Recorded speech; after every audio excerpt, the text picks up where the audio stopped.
현재 우리 정치가 처한 왜 우리가 지금 이 정치가 실종됐다고 하는가, 왜 정치 위기라고 하는가에 대한 얘기들을 두루 나눴습니다. 나눴고 더 나아가서는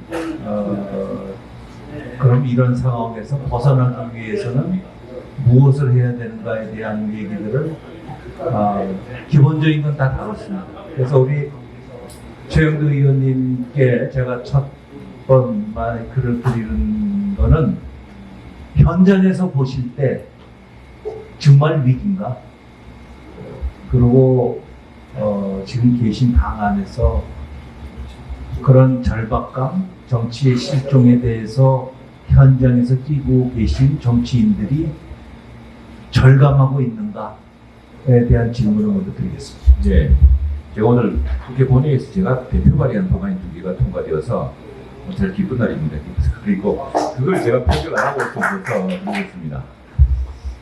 예, 국회 정치가 정말 실종되었습니다. 지금 아마 지금 선진국 애들 미국이라든가 EU라든가 일본도 그렇고 전부 새로운 글로벌의 어떤 위기와 혁신을 위한 그 의회로 이야기되고 있습니다. 근데 하원 이번 12월 말에 임기가 끝나는 이 하원 112차 하원이 될 텐데 AI 의회라고 불릴 만큼 아직 지금 뭐 IRS도 그렇고 많은 법안들을 내고 있습니다.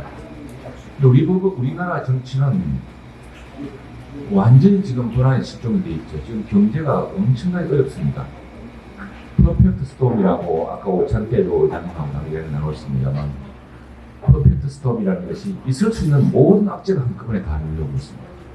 지난 정부의 실정과 가오에다가 국제적인 환경 때문에 거기다 러시아의 우크라이나 침공 때문에 굉장히 어려운 상황이고 개방 경제인 우리로서는 지금 거의 뭐 이 같은 위기는 IMF 때보다 더 심각하다고 할 정도인데 국회에서는 전혀 느껴지지 않고 있습니다.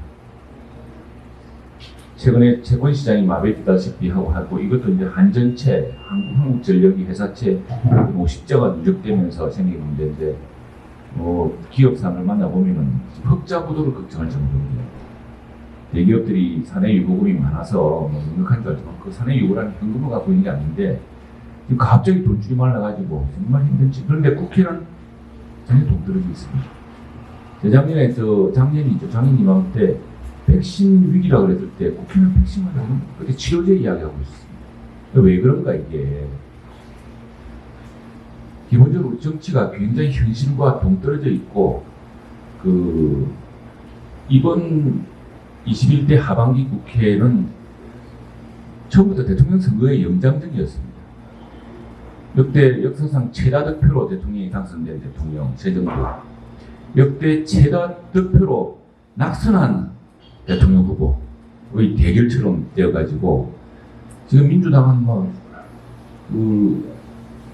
대통령 후보가 떨어지면 보통 몇 개월은 근신하는 법인데 그 사이에 주식 투자도 하고 또 갑자기 지역을 옮겨서 출마를 해서 민주당을 지방선거 대표로 이끄는 그런데도 당을 장악하고 있습니다. 그 사법 리스크를 아는데 당대표 때문에 민주당 전체가 지금 골몰지 않겠습니다. 우리 당대로 또 당대표랑 의도한 내용 때문에 큰 진통을 겪었고 경제 아무래도 소수 여당이다 보니까 여당은 여당인데 주도할 수 없는 그런 상황이 되었습니다. 굉장히 정치가 지금 큰 혼란에 빠져 있고 위기에 빠져 있는데 원래 이제 한번 바닥까지 치고 나면은 또 다시 한번 상승할 수 있는 그런 기회를 맞지 않을까라고 이렇게 생각하고 있습니다. 그래서 지금 국회 정치개혁 특위에 지금 국민의힘 위원으로 들어가 있는데 민주당과 우리 국민의힘 한 40여 명이 정치개혁 특위의 논의와 별도로 논의 바깥에서 매주 지금 정치개혁 연장 토론을 하고 있습니다. 여기에는 민주당 내 답답한 사정에 정말 지금 크게 낙심하고 또 새로운 희망을 만들려는 민주당 의원도 있고 또 정말 협치를 통해서 이 난국을 같이 돌파해야 된다는 우리 당 의원도 있고 해서 그런 데서 너무 위기가 상황이 이제 심각한 만큼 서로가 해법을 모셔가게 되는 그런 자리가 있지 않을까 싶습니다. 그리고 민주당의 상황은 이제 민주당 내에서도 이야기가 드러나오고 있습니다만 과연 우리가 언제까지 당대표의 사법 리스크를 당 전체가 알고 있어야 되느냐에 대한 여러 불만이 있고 여러 의견이 있기 때문에 오늘도 그 정의당의 당대표가 이제 비교섭단체 대표를 했습니다. 이렇게 촉구를 하더라고요. 이재명 대표는 당당하다면은 더 이상 국회에 부담을 주지 마세요. 당당하게 사법적으로 가혹한 수사를 바꿔서 결백을 증명하세요. 네, 그런 분위기입니다.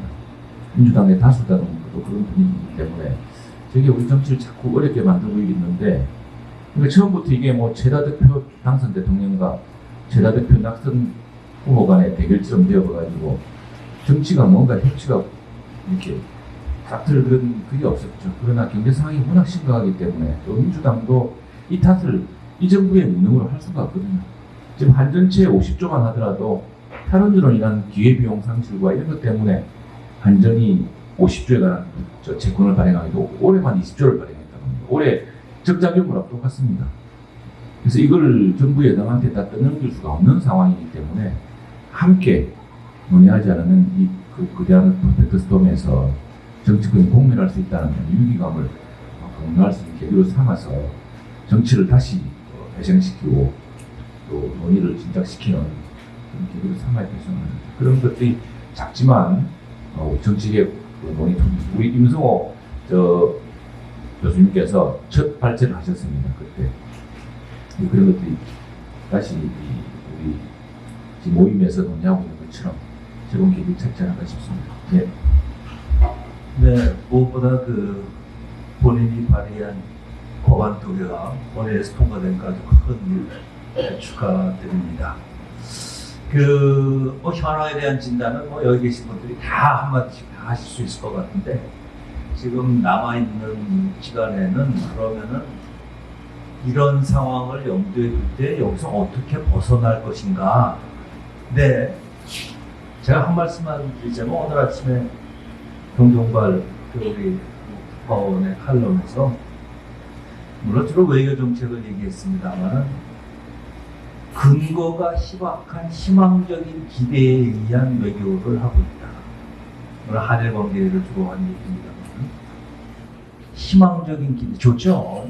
뭐든지 희망적인 기대를 갖고 정치판이라고 해서 꼭 그러지 않을 이유는 없지만 지금 아까 저희들이 앞에 세션에 말미에 얘기를 했던 대통령에 대한 지지율, 소위 더블 딥이죠.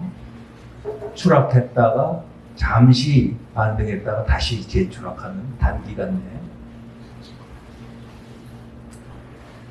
바닥을 쳤기 때문에 이제는 올라갈 길밖에 없다는 것처럼 근거 없는 기대, 그거를 기대를 하고 통치를 하겠다고 만약에 한다면 그건 국민이 모두 불행해질 수밖에 없는데 지금 현재에 대한 이런 인식, 분석을 바탕으로 해서 모두의 많은 얘기들이 이미 언급이 됐습니다.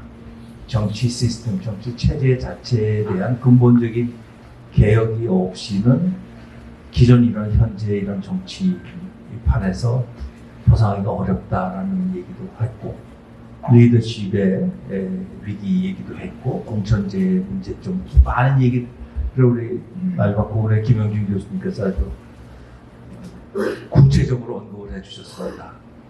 우선 오영근 의원님부터 해서 말씀하신 거에 연장선상에서 그러면 어떠한 제도가 왜 우리한테 적절성이 있는가 말씀을 듣도록 하겠습니다. 최영도 의원님 오늘 본인이 발의한 법안이 다수결로 통과된 거죠? 압도적으로? 비쟁적으로. 축하드립니다. 저도 의원 생활에 제가 발의한 법안이 통과될 때 꼭 자기 자식이 한 것처럼 그런 순간을 맛봤는데 오늘 축하드리고요. 제가 아까 허민 대기자하고 얘기했는데 정치학자 또 많이 배운 사람하고 토론하는 데는 안 가는 게 상책이다. 아무래도 듣는 시청자나 독자 또 함께 해주신 분들이 이론에 약하거든요. 공부를 많이 안 했다는 그 열등감 때문에 늘 쏠려갑니다. 제가 지금 그런 형국인데요. 그럼에도 불구하고 정치인들의 가장 장점이자 단점이 용감합니다. 무식하게. 그래서도 얘기를 해보겠습니다. 우리 정치 현상, 우리 대한민국 정치 현실은 뭐 우리 너무나 지혜롭고 이 통찰력인 허민대 기자 또 우리 대학자께서 분석을 했습니다. 모두가 동의하는 건 정치 문제가 많다. 이 시스템에 제도의 문제가 많다. 아울러서 지도자들의 문제가 많다. 다 동의하고요. 그러면 어떻게 나아갈 것인가? 저는 대한민국이 아까 갈등이 많은 나라입니다. 역사적으로 이 갈등을 치유하는 근본적인 거는 사람의 지도자의 혁명적인 또는 영웅이 나타나는 것도 중요하지만 그걸 기대하는 건 행운이기 때문에 제도를 고쳐야 된다. 라는 데 나름대로 제가 헌법책을 용감하게 한 2권 썼습니다. 한국 정치와 새로운 헌법 질서. 그 내용을 토대로 말씀드리자면 대한민국은 이제 굉장히 볼륨이 커졌습니다. 거대한 큰 배가 됐다는 거죠. 조그만 배가 아니라. 그래서 이 큰 배는 좌표를 멀리 설정해야 됩니다. 큰 배가 자두무둔 이렇게 기우뚱거리면 좌초하기 십상입니다.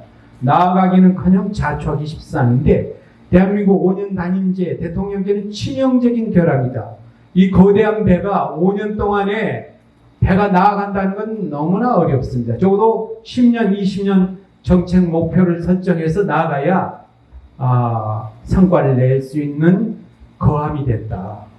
그럼에도 우리는 5년 단임제로 자두무든 바뀌면 또 정책이 다 전 정부의 정책을 이어받는다는 건 기대난망입니다. 자두무든 이게 잘못하면 큰 배가 자초할 수 있다. 그래서 문제는 협치를 하지 않으면 불가능하다. 협치를 어떻게 할 것인가? 우리 김영중 교수께서 대통령제 또 내각제든 그 전제 조건 저는 100% 동의합니다. 제가 조금 더 용감하게 얘기를 하자면 미국의 대통령제는 그 출발 자체가 우리하고 차원을 달리한다는 게 제가 인식하고 있는 겁니다. 제가 주제넘게 토크빌의 미국의 민주주의를 몇 번 읽었습니다. 그 젊은 프랑스의 청년이 가서 미국의 컨디션을 보고 이 나라 성공하겠다. 이 제도가 대통령 제도가. 그러나 우리나라는 그 컨디션을 이전에도 갖추지 못했고 앞으로도 갖추기에는 좀 굉장히 어렵다고 생각합니다. 아까 말씀드린 미국의 대통령제는 철저히 연방 분권이 너무나 철저하게 국가 시초에 잘 짜여졌습니다. 지금 우리가 그런 디자인을 하기에는 할 수는 있겠지만 너무 출혈이 심하다라는 생각이 들어져서 제가 그동안의 헌법 개헌 특위를 통해서 많은 학자들과 한 건 우리 우리가 임시정부 해방이 되고 나서 건국 초기에 맨 처음에 내각제를 하려고 했습니다. 아시는 바대로. 그런데 그때 서상림 법사위원장인가요? 이승만 대통령께서 조그만 글자를 몇 자 보냅니다. 내각제를 하지 말라는 취지로. 제가 지금 기억이 안 납니다만은 그때로부터 이게 우리가 국부를 원했고 이승만 대통령이 그때 아마 그런 처음에 권력구조 개편에 그런 여러 가지 연역적 이유가 있습니다만은 제가 이 내각제 쪽으로 튼다면 물론 내각제를 발전하기 위해서는 정당제도 무엇보다도 선거제도가 선 해결돼야 된다고 봅니다. 지금과 같은 이런 소선거구제 이건 지금의 제왕적 대통령제도 못지않게 폐해가 큽니다. 선거제도가 기본적인 거다. 필수 조건이다 하는데 동의합니다. 지난번에 여야가 이상하게 연동형 비례대표 그건 정말 기형아도 그런 기형아가 없습니다.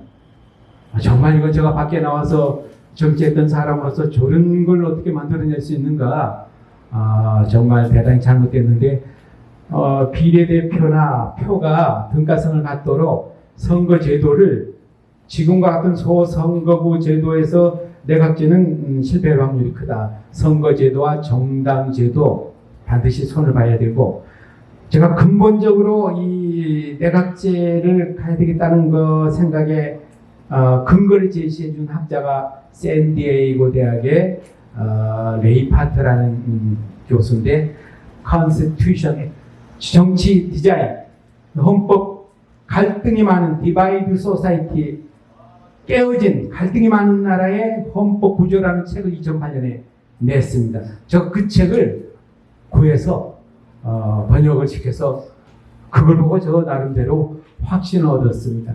갈등이 많은 나라의 권력 구조는 다수결에 의한 이런 중앙집권제도 대통령 제도가 아니라 협치를 하는 협치민주주의로 나아가야 된다라는 나름의 이론적 책을 읽어보고서 그 이후로 국회 헌법 특위에서 많은 학자들하고 저도 논의를 했습니다. 김용호 의장 때 책을 이만한 걸 냈습니다. 많은 학자들하고 여러 가지 대안을 제시했는데 물론 그게 뭐 정답이라고 제가 확신은 못하지만 그쪽 방향으로 나아가는 게 우리 정치 현실에 좀 맞지 않을까. 물론 국민들이 아직도 다수가 대통령제를 선호하는 건 엄연한 현실입니다. 그 내 편이 돼야 되니까 그것부터가 저는 좀 심각한 문제를 안고 있다고 생각을 하고 있습니다. 그래서 저는 정당제도, 우리 김 교수님 말씀하신 공천제도, 의원들의 자율성 보장, 또 크로스 투표가 가능한 이런 제도적 장치, 선거제도는 필수라고 생각하고, 그 다음에 여야가 협치를 할 수 있는 내각제 중에서도 파괴적 내각제가 아닌 독일이 만들었던 본 기본법에 의한 건설적 불신 제도, 그것은 전국의 안정을 도모하고 선거를 자주 하지 않고 이를테면은 국회가 수상을 불심하려면 후임자를 먼저 뽑도록. 그래서 독일이 아데나우부터 메르켈까지 가장 단임한 사람이 슈레더 수상이 7년이고 나머지 다 10년 이상 또 15년 이상.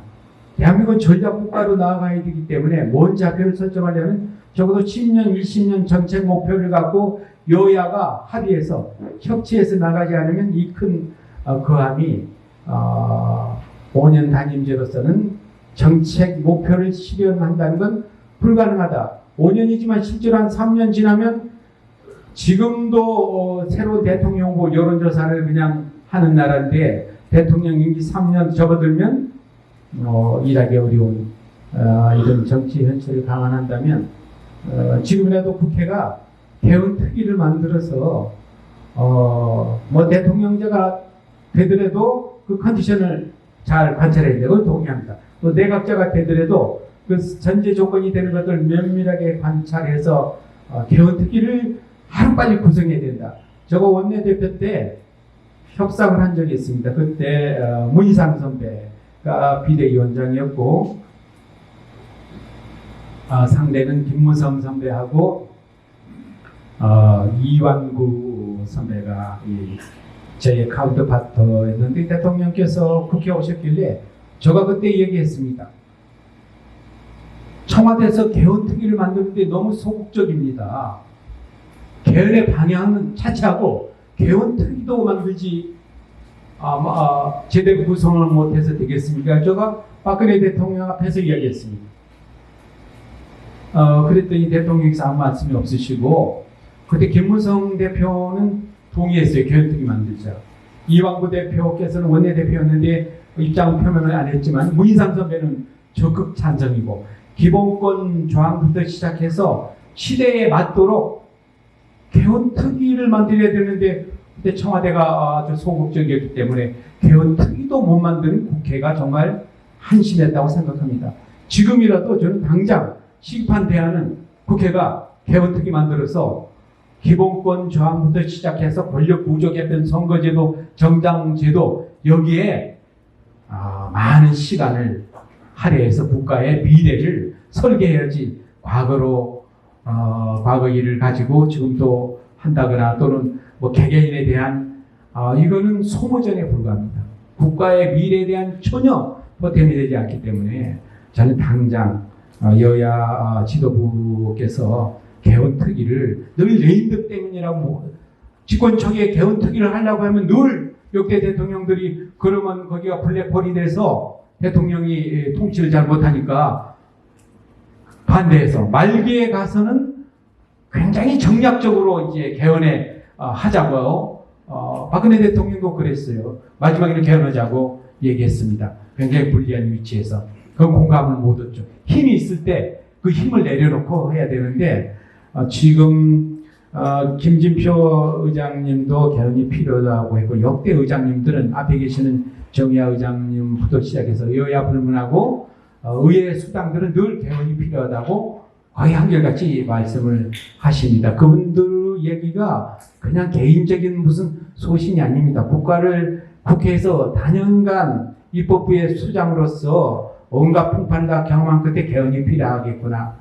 그분들의 말씀을 좀 우리가 귀담아 드려야 되지 않을까. 대통령께서도 또 여야 후배 정치인들께서도 언론에서도 그 제가 대안은 당장 개헌 특위를 구성해 주십사. 예. 우리 허 박사님. 네. 지금 오 의원님께서 말씀하신 빠르게 국회 안에 개헌 특위를 만들자는 제안에 대해서 현재의 국회 상황에서 양당 대표가 받을 수 있을 것 같습니다. 저는 뭐 좀 회의적이긴 합니다. 그리고 정개특위나 아니면 개헌특위나 이런 것들이 지금 뭐 굉장히 정권을 역대 정권을 거치면서 계속 만들어졌는데 계속 불발이 됐고 사실은 뭐 우영근 선배도 잘 아시고 우리 최영도 잘 아시겠지만은 이 국회에서 개헌 관련한 여러 가지 자료를 아마 지금 갖다 쌓아놓자면 트럭 몇 대분 나올 거예요. 그러니까 이것이 가는데 명제적 의미 또는 명분적 의미, 그다음에 현실적 당위 이런 것들이 분명히 난 없지 않다고 보는데 현실적으로 실현 가능성이 있겠는가 하는 거에 대해서는 저는 사실 조금 의문이 좀 들고요. 근데 제가 아까 말씀드렸지만 이제 기자라고 하는 게 이제 걸로 가면 안 되라고 외치는 직업이지 뭐 일로 가라라고 하는 게 좀 어렵기 때문에 기회를 주신 김에 제가 좀 말씀을 드리면 저는 아까 이제 사실은 오영근 선배께서 말씀하신 레이파트는 저도 뭐 어줍지 않게 박사논문 쓴다고 좀 많이 인용한 학자 중에 하나인데 아렌 레이파트 말씀하신 거 맞죠? 소위 컨센서스 디모크래시하고 머저리타리안 디모크래시로 나와서 민주주의의 두 유형을 나눠가지고 합의제 민주주의냐 다수제 민주주의냐. 그래서 합의제 민주주의로 가야 된다는 게 제 사람 유럽식 얘기고, 이 합의제 민주주의를 어떻게 구현할 거냐라고 하는 문제는 굉장히 사실은 진지하고도 사실 우리가 아주 지난하게 논의를 해봐야 될 주제인 건 확실한 것 같아요. 저는 요건 이렇게 좀 표현을 하려고 하는데요. 결국 우리 국회와 정치권에서 이 정치판을 바꾸는데 어떻게 바꿔야 될 거냐는 문제를 지금 제도의 문제도 굉장히 중요하고 사람이 바뀌는 것도 굉장히 중요한데 이런 개념을 갖고 좀 접근해보자. 즉 다양성이 공존하는 국회, 다양성이 공존하는 정치, 이걸 어떻게 만들 거냐. 저는 그렇게 좀 접근하는 방식도 있을 것 같다는 생각이 들어요. 그래서 제가 좋아하는 말로는 한류와 난류가 만나야 어장이 풍부해지잖아요. 사실은 우리가 좀 흔히 하는 말로 혼혈이 굉장히 아름답고 힘도 세고 공부 잘하고 뭐 이런 걸 저는 잘해요. 그게 뭐냐면은 미국의 힘이라고 하는 게 혼혈의 힘이잖아요. 히스패닉, 아시안, 애프로, 그다음에 무슨 영국에서 건너온 화이트, 이런 다양하게 종교적으로, 문화적으로, 인종적으로 섞여 있는 혼혈이 돼야 그게 뭐냐면 다양성의 힘이라고 저는 생각을 하거든요. 한국 사회가 결국은 이 양극단으로 나눠져서 서로를 공격하고 적대시하고 죽을 듯 살릴 듯 이렇게 싸우는 것 자체는 다양성을 인정하지 못하는 문화. 그렇기 때문에 이제 동종교배가 되고 거기서 열성인자들이 그거하고 정치적 부족주의, 패권 이런 것들이 나온다고 저는 생각을 하거든요. 이거를 깨트리기 위한 다양성의 공존 실험을 어떻게 국회에서 정치에서 정치판에서 해나갈 거냐라고 하는 식으로 저는 착을 하는 것도 굉장히 좋은 방법이라고 생각을 하고요. 그리고 또 기회가 주어지지 않을 수도 있을 것 같아서 제가 내친 김에 또 말씀을 드리면, 아까 이제 협치 말씀이 나오셨고요. 그래서 저는 여기에 좀 덧붙여서, 이 협치라고 하는 거가, 이제 제가 사실 이제 박사 논문을 협치를 갖고 썼어요. 근데 이 협치라고 하는 거가 뭐냐? 전 한마디로 교환이라고 생각을 하거든요. 교환은 뭘 교환하는 거냐? 그러니까 결국은 여권과 대통령실과 이제 여권 집권 세력이 갖고 있는 권력과 그 다음에 이 야당의 이제 국정 운영에 대한 협력, 이것을 서로 교환하는 거죠. 이것이 뭐 옛날에 그 사회적 교환 이론부터 시작해서 지금의 지금 말씀드렸던 컨센서스 데모크라시, 합의제 민주주의까지 쭉 그런 맥락에서 나오는 건데, 그래서 이 소위 그 보상적 권력과 규범적 권력, 뭐 심지어는 뭐 예산이랄까, 뭐 제도, 법률, 그다음에 인사 이런 것을 나누는 보상적 권력 이외에도 규범적 권력, 예를 들어서 대통령이 야당 인사들에게 전화를 하고, 초청해서 밥을 먹고, 대국민 사과를 하고, 이게 전부 자기를 낮추는 규범적 권력이거든요. 이런 것들을 통해서 야당의 협력을 구하는 방식의 협치. 저는 이거는 아무리 많이 해도 저는 부족하다라고 생각을 하고, 그러면 또 하나의 명제가 있어요. 저는 이거를 사실은 프레지덴셜, 아까 김 교수님께서 말씀하신 대통령다움이라고 하는 게 뭐냐, 윤석열 대통령에게 대통령다움을 좀 회복해야 되는 거 아니냐라고 하는 관점에서 프레지덴셜 하다고 하는 게 단 두 가지라고 보는데, 크게는 그러니까 협치를 통한 통합의 정치를 하는 게 하나 있을 거고, 물론 경제와 외교안보 잘한다고 하는 걸 바탕으로 깔고, 또 하나는 뭐냐면 권력 초기에 그 전에 또는 권력을 유지하고 있으면서 생긴 여러 가지 부패에 대한 반부패 작업을 어떻게 열심히 벌여나갈 거냐라는 문제가 있다고 봐요. 그래서 저는 협치와 반부패 또는 협치와 적폐청산에 어울릴 것 같지 않은 이 두 개의 축을 어떻게 끌고 가느냐가 굉장히 중요하다고 봅니다. 협치는 앞서서 많으신 분들이 설명을 했고, 저는 적폐청산 또는 반부패 작업에 대해서 저는 이렇게 생각을 합니다. 두 가지 원칙이라고 생각을 하는데, 하나는 정강석화처럼 해야 된다. 두 번째는 핀셋청산해야 된다. 이 원칙을 갖고 저는 왜냐하면 윤석열 대통령에게 대통령을 만들어줬을 때는 어쨌든 간에 잘못된 것을 바로잡으라고 하는 국민의 명령이 있었던 거고, 그래서 비호감이 그렇게 높음에도 불구하고 더 비호감인 상대보다 윤석열 대통령 뽑아준 거거든요. 저는 윤석열 대통령의 정부가 소위 빠른 시간 안에 핀셋 청산을 통한 반부패 작업을 저는 벌여나가는 것을 포기하면 저는 대통령답지 않다고 생각을 해요. 이건 논쟁적인 측면도 있어요. 그리고 실제로 많은 토론을 해봐야 될 과제이긴 한데, 그래서 이 반부패 작업과 협치의 작업을 어떻게 두 축으로 해서 같이 국정 운영의 이 두 바퀴로 끌고 나갈 거냐 라고 하는 것들을 깊숙이 생각하고, 그리고 그걸 통해서 궁극적으로는 국민 통합을 겨냥한 다양성의 정치를 복원해내고 살려내는 것, 이런 쪽으로 가지 않으면 안 되겠다, 그런 생각을 좀 해보게 됩니다.